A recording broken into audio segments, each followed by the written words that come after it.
আজ 12ই জুন শুক্রবার। দেখে নিন আজকের বাছাই করা সব গুরুত্বপূর্ণ খবর। শুরুতেই হেডলাইন্স। কি উদ্ধত্তরে বাবা, ওর জন্য দলটা শেষ হলো। মাঝরাতে ফোন আসতেই অভিষেকের মামলা ছাড়লেন কল্যাণ ব্যানার্জি। মোথাবাড়ি মামলায় জামিন পেলেন মোফাক্কেরুল ইসলাম। ওষুধ কেলেঙ্কারিতে জড়ালো অভিষেকের নাম। মাটির নিচে মিলল সেবাশ্রয়ের ওষুধ। কীর্তি আজাদের পর শত্রুঘ্ন সিনহাও মমতার পাশে, বললেন দিদির সঙ্গ ছাড়বো না। স্কুলের শিক্ষারুম থেকে উদ্ধার কোটি কোটি টাকা কন্ডোম। বন্ধ ঘরের ভিতর অন্য জগৎ দেখে চক্ষু চরক গাছ তদন্তকারীদের। পরনে গেঞ্জি বারমুডা, জাহাঙ্গীরকে ফলতা ঘোরালো পুলিশ। লজ্জার লেশ মাত্র নেই, মাথা উঁচু করেই হাঁটলেন পুষ্পা। এছাড়াও রয়েছে আরো বেশ কিছু খবর। বাংলা পলিটিক্সের সমস্ত খবর প্রতিদিন সকালে দেখতে সাবস্ক্রাইব করুন আমাদের বি পলিটিক্স চ্যানেলটি। আর একটা লাইক করার অনুরোধ রইল। আপনার একটা লাইক আমাদের কাজ করার উৎসাহ অনেকটাই বাড়িয়ে দেয়। এবার আসছি বিস্তারিত সংবাদে। বিধানসভা ভোটে বিপর্যয়ের পর থেকে অভিষেক বন্দ্যোপাধ্যায়ের বিরুদ্ধে তৃণমূলের একাংশের ক্ষোভ প্রকাশ্যে এসেছে। অভিষেককে তুলোধনা করে পরিষদীয় দল ভেঙে দিয়েছেন সংখ্যাগরিষ্ঠ তৃণমূল বিধায়ক। আর সংসদেও একই ছবি দেখা যাচ্ছে।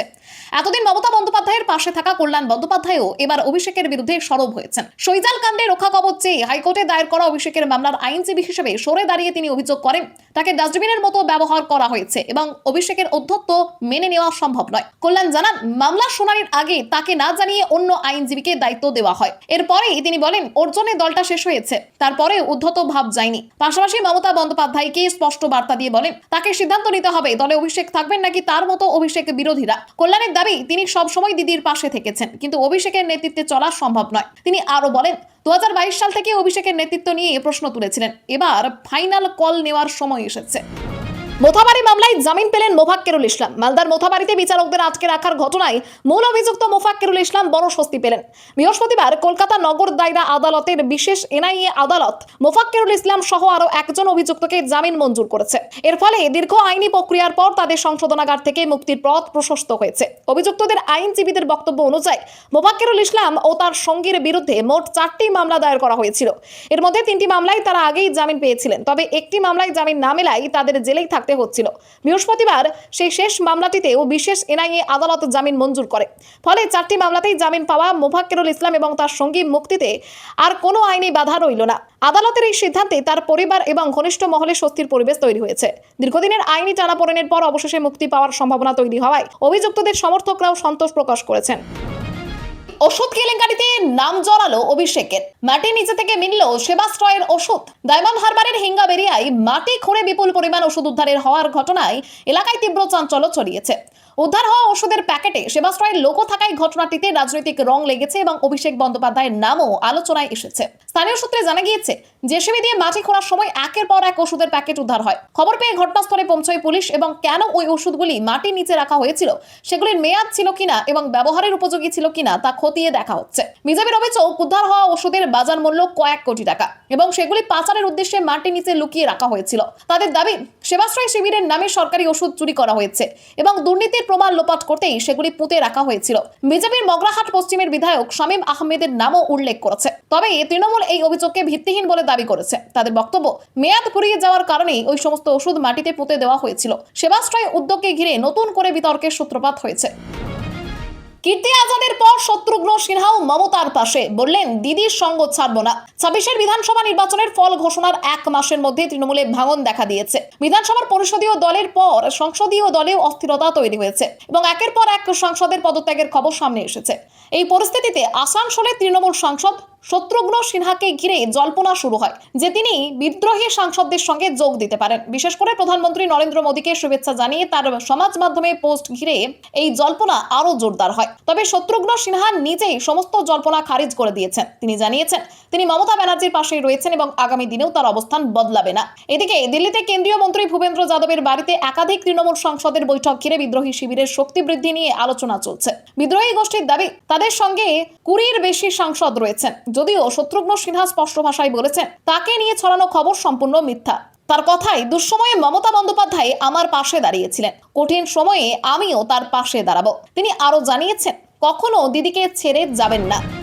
স্কুলের শিকরুম থেকে উদ্ধার কোটি কোটি টাকা এবং কন্ডোম, বন্ধ ঘরের ভিতর অন্য জগৎ দেখে চক্ষু চড়ক গাছ তদন্তকারীদের। উত্তর 24 পরগনার কাঁচরাপাড়ার একটি বেসরকারি ইংরেজি মাধ্যম স্কুলে তল্লাশি চালিয়ে প্রায় 1,77,00,000 টাকা উদ্ধার হওয়ায় চাঞ্চল্য ছড়িয়েছে। বুধবার গভীর রাতে বীজপুর থানার পুলিশ ও কেন্দ্রীয় বাহিনীর যৌথ অভিযানে স্কুলের ভেতর থেকে তারা নোটের বান্ডিল উদ্ধার হয়। পাশাপাশি স্কুলের শিকরুমের আলমারি থেকে কন্ডোমের প্যাকেটও মিলেছে। এই ঘটনায় আর্থিক দুর্নীতির অভিযোগে স্কুলের ক্যাশিয়ার অভিক নাথ এবং অ্যাসিস্ট্যান্ট অ্যাকাউন্টেন্ট সায়ন ঘোষকে আটক করেছে পুলিশ। স্থানীয় সূত্রে জানা গিয়েছে, শিক্ষা প্রতিষ্ঠানগুলির ডেটা ব্যাংক তৈরির কাজ চলাকালীন স্কুলটির আর্থিক লেনদেনে অসঙ্গতি ধরা পড়ে। এরপর তল্লাশি চালানো হয়। বিরোধীদের অভিযোগ, এটি বেআইনি কালো টাকা এবং তৃণমূল নেতাদের ব্ল্যাক মানি স্কুলে লুকিয়ে রাখা হয়েছিল। তবে সমস্ত অভিযোগ অস্বীকার করে প্রধান শিক্ষক বিকাশ চন্দ্র পাল দাবি করেছেন, এটি নতুন ছাত্রছাত্রীদের ভর্তি বাবদ সংগৃহীত ফি, যা অ্যাকাউন্টস বিভাগের গাফিলতির কারণে ব্যাংকে জমা পড়েনি। পুলিশ জানিয়েছে, আটক 2 কর্মীর বয়ানে একাধিক অসঙ্গতি মিলেছে।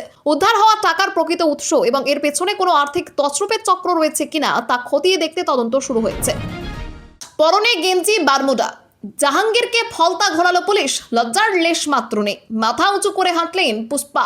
ফলতা তৃণমূল নেতা জাহাঙ্গীর খানকে বৃহস্পতিবার বারমুডা ও গেঞ্জি পরিয়ে এলাকায় ঘোরালো পুলিশ। নেপাল পর্যন্ত পালিয়ে যাওয়ার পর গ্রেপ্তার হওয়া জাহাঙ্গীরের বিরুদ্ধে 2021 সালের ভোট পরবর্তী সন্ত্রাসের মামলায় ডায়মন্ড হারবার এসিজেএম আদালত 5 দিনের পুলিশ হেফাজতে নির্দেশ দিয়েছে। সেই হেফাজতের মেয়াদ শেষ হওয়ার আগেই ফলতার শহরারহাট এলাকায় তাকে নিয়ে ঘোরানো হয়। অভিযানে পুলিশের সঙ্গে কেন্দ্রীয় বাহিনীর জওয়ানরাও উপস্থিত ছিলেন। স্থানীয় বাসিন্দারা প্রথমে তাকে চিনতে না পারলেও পরে বিষয়টি বুঝতে পেরে অনেকেই বিস্ময় প্রকাশ করেন। একসময় এলাকার প্রভাবশালী নেতা হিসেবে পরিচিত জাহাঙ্গীর খানের এমন পরিণতি দেখে কেউ কেউ হাততালিও দেন, এমনকি কয়েকজনকে ক্ষোভ প্রকাশ করতেও শোনা যায়। তবে পুরো সময় জুড়েই জাহাঙ্গীর খান মাথা উঁচু করে এবং গা ছাড়া ভঙ্গিতে হাঁটেন। পুলিশের এই বারমুডা মডেলে অভিযুক্ত তৃণমূল নেতাদের বিরুদ্ধে এলাকায় ঘোরানো হচ্ছে।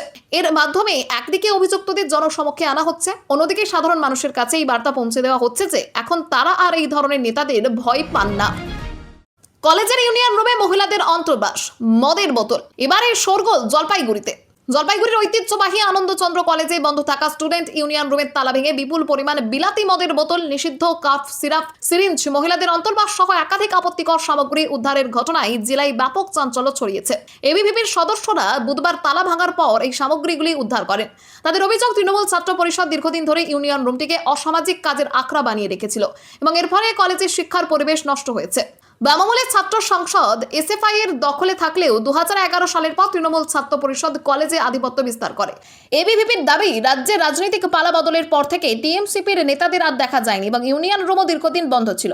ঘটনা তদন্ত ও দোষীদের শাস্তির দাবি জানিয়েছে এবিভিপি। তবে জেলা টিএমসিপি নেতৃত্ব এ বিষয়ে মুখ খুলতে চায়নি। কলেজ অধ্যক্ষ দেবাশিস দাস জানিয়েছেন, ইউনিয়ন রুমটি বহুদিন আগে হাইকোর্টের নির্দেশে সিল করা হয়েছিল এবং বর্তমানে কি ঘটেছে তা খতিয়ে দেখা হবে। ঘটনাকে ঘিরে কলেজের নিরাপত্তা ও ছাত্র সংসদের ভূমিকা নিয়ে উঠছে প্রশ্ন।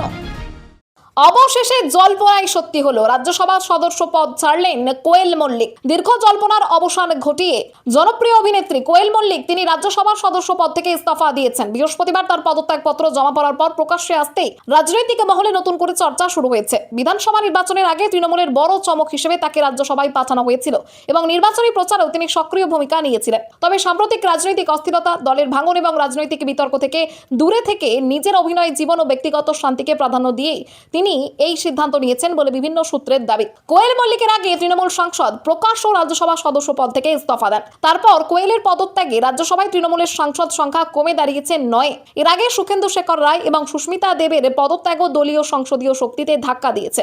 রাজনৈতিক বিশ্লেষকদের মতে নির্বাচনের পর থেকে দলের অভ্যন্তরীণে যে অসন্তোষ তৈরি হয়েছে, একের পর এক ইস্তফা তারই বহিঃপ্রকাশ। ফলে সাংগঠনিক সংকট এবং জাতীয় রাজনীতিতে দলের ভবিষ্যতের ভূমিকা নিয়ে নতুন প্রশ্ন উঠতে শুরু করেছে।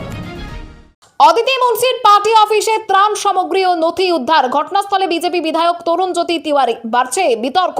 রাজারহাট গোপালপুরের প্রাক্তন তৃণমূল বিধায়ক অদিতি মুন্সির পার্টি অফিসে গিয়ে বিপুল পরিমাণ ত্রাণ সামগ্রী এবং ভোট সংক্রান্ত নথিপত্র উদ্ধারের দাবি করেছেন বিজেপি বিধায়ক তরুণ জ্যোতি তিওয়ারি। উদ্ধার হওয়া সামগ্রীর মধ্যে ত্রিপল, শাড়ি, ছাতা এবং বিভিন্ন ভোট সংক্রান্ত নথি রয়েছে বলে জানা গিয়েছে। এদিকে দক্ষিণ 24 পরগনার ডায়মন্ড হারবারের তৃণমূল নেতা রাজু বাগ এবং তার ভাই বিজু বাগের বাড়ি থেকে প্রায় 50,000 ত্রিপল উদ্ধারের ঘটনাও সামনে এসেছে। ভোটের ফল প্রকাশের পর থেকে ওই দুই নেতা পলাতক বলে দাবি করা হয়েছে। ত্রাণ মজুদের খবর পেয়ে ঘটনাস্থলে পুলিশ পৌঁছয় এবং স্থানীয় স্থানীয় বাসিন্দারা অভিযুক্তদের গ্রেপ্তারের দাবি জানান। অন্যদিকে বসিরহাট দক্ষিণের প্রাক্তন তৃণমূল বিধায়ক সপ্তর্ষি ব্যানার্জি পুলিশকে চিঠি দিয়ে নিজের হেফাজতে থাকা সরকারি ত্রাণ সামগ্রী প্রশাসনের কাছে ফেরত দেওয়ার উদ্যোগ নেন।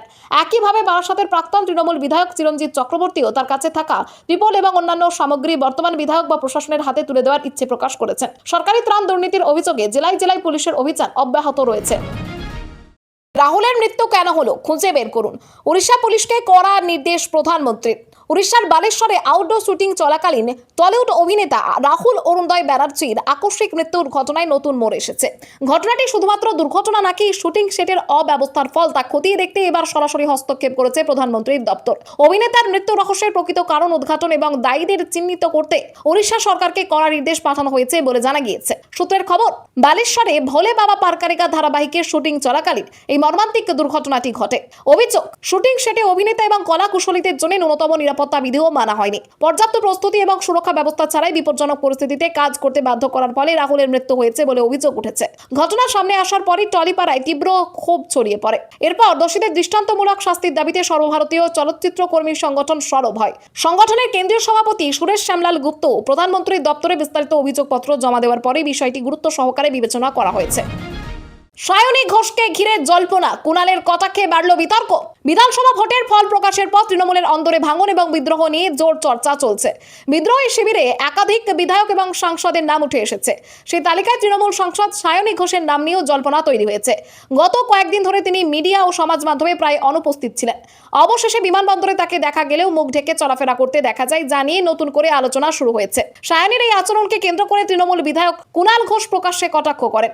বিমানবন্দর থেকে বেরোনোর ছবি দেখে তিনি প্রশ্ন তোলেন, উনি কি এমন করেছেন যে এত মুখ ঢেকে চলাফেরা করবেন? কুণালের মতে এই ধরনের গোপনীয়তা বজায় রাখার কোনো কারণ নেই। তিনি আরো বলেন, সায়নী দলে আছেন নাকি অন্য কোনো রাজনৈতিক সিদ্ধান্তের পথে হাঁটছেন তা নিয়ে এখন প্রশ্ন উঠছে।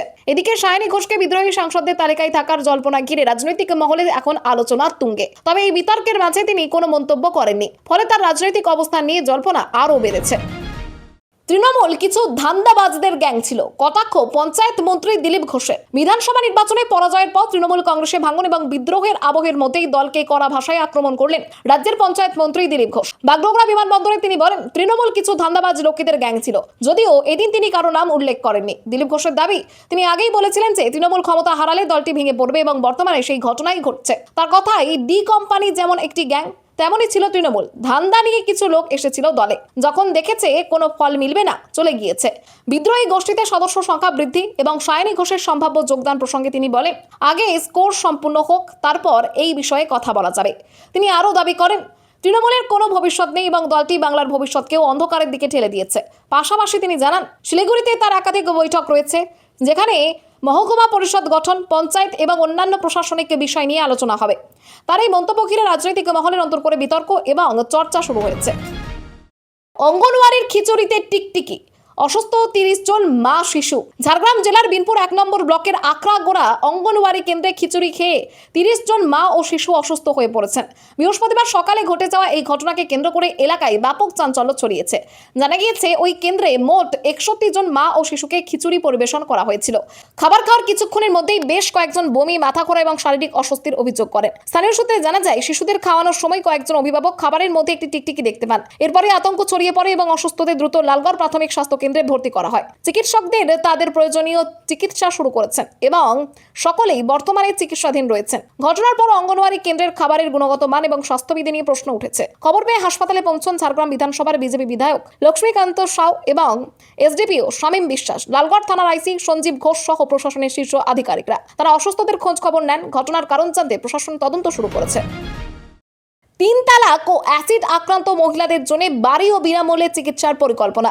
উত্তরপ্রদেশ সরকার 3 তালাকের শিকার মুসলিম মহিলা এবং অ্যাসিড হামলায় আক্রান্ত মহিলাদের জন্য বিশেষ সহায়তা প্রকল্পের রূপরেখা তৈরি করছে। মুখ্যমন্ত্রী যোগী আদিত্যনাথের নির্দেশে ওই মহিলাদের সরকারি খরচে পাকা বাড়ি এবং বিনামূল্যে স্বাস্থ্যসেবার আওতায় আনার উদ্যোগ নেওয়া হয়েছে। পাশাপাশি সমাজের অন্যান্য দুস্থ এবং আশ্রয়হীন মহিলারাও এই সুবিধার অন্তর্ভুক্ত হতে পারেন। প্রস্তাবিত প্রকল্প অনুযায়ী যোগ্য ও গৃহহীন উপভোক্তাদের প্রধানমন্ত্রী আবাস যোজনা এবং মুখ্যমন্ত্রী আবাস যোজনার মাধ্যমে স্থায়ী পাকা বাড়ি দেওয়া হবে। এছাড়া মহিলারা উন্নত চিকিৎসার জন্য তাদের ও তাদের পরিবারের সদস্যদের আয়ুষ্মান ভারত যোজনা এবং মুখ্যমন্ত্রীর জন আরোগ্য যোজনার সঙ্গে যুক্ত করা হবে। সরকার ইতিমধ্যেই উপযুক্ত উপভোক্তাদের একটি যাচাইকৃত তালিকা তৈরি করার নির্দেশ দিয়েছে। তথ্য সংগ্রহের কাজ শেষ হলেই আনুষ্ঠানিক নির্দেশিকা জারি করা হবে। প্রশাসনের মতে অ্যাসিড আক্রান্ত মহিলাদের দীর্ঘমেয়াদী ও ব্যয়বহুল চিকিৎসার প্রয়োজন হয়, আর 3 তালাকের শিকার মহিলারা প্রায়শই সামাজিক এবং আর্থিক নিরাপত্তাহীনতায় ভোগেন। তাদের জীবনে স্থায়িত্ব ও মর্যাদা ফিরিয়ে আনাই এই উদ্যোগের মূল উদ্দেশ্য। খবর আজকের মতো এখানেই শেষ। আবার আসছি আগামীকাল সকালে। পরবর্তী খবরের জন্য সাবস্ক্রাইব করুন আমাদের বি পলিটিক্স চ্যানেল।